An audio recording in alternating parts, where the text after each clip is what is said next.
to the world of aviation. The AirTag is the latest rate. I'm afraid my AirTag is stuck in this thing. You can see in there is an AirTag in there. I use it all the time. I put it on all my luggage. Now Apple is letting those of us who have AirTags in our luggage share the location with the airline.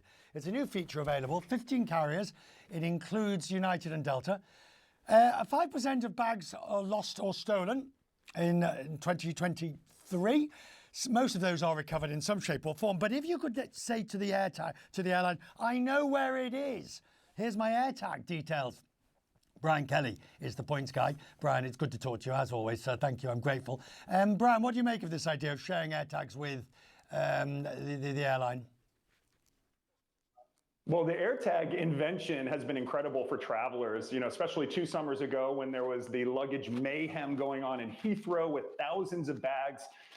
Passengers who had AirTags were able to say to the airlines, my bag is here, this is what it looks like. And I know countless people who have coached the airlines into finding their bags.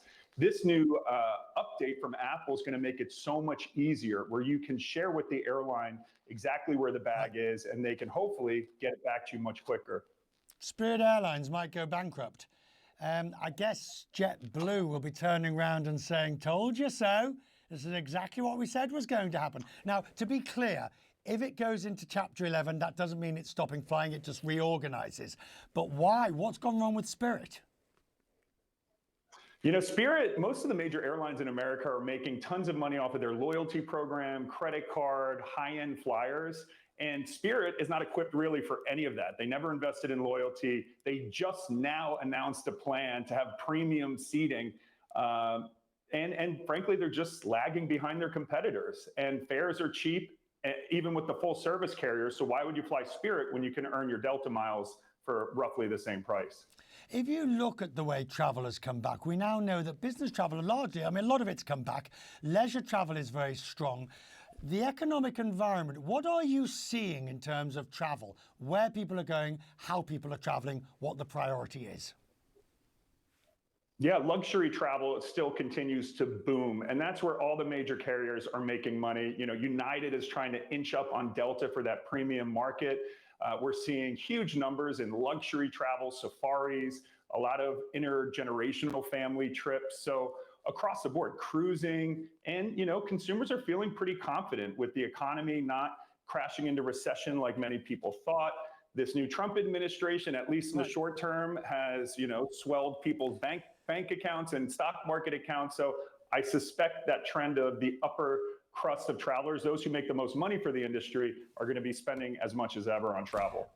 Okay, I've got a confession. I wish I didn't care, but I do, Brian. I wish I didn't care, but we're at that time of the year where we find out what are the limits for next year's elite requalification at the airlines. And the amount you've got to spend has gone up. Sometimes the perks have gone down.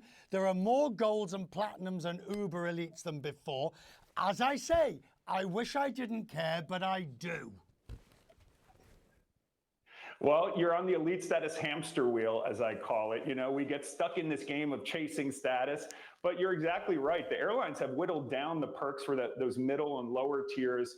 And I tell people all the time, just because you've gotten it in the past, spending so much on an airline co-brand to earn just that airline miles, what a lot of people are doing now is getting loyal to credit cards. I know a lot of business travelers saying, hey, look, I'm going to take the best flight, use the best credit cards, and then I'm just going to upgrade or pay for first and business class versus trying to hope for upgrades, because business class prices have come down. That, especially domestic first class, it's cheaper than it was pre-pandemic. So why hope for an upgrade and spend all this money on a credit card when you can just pay a little bit extra and secure the first class seat?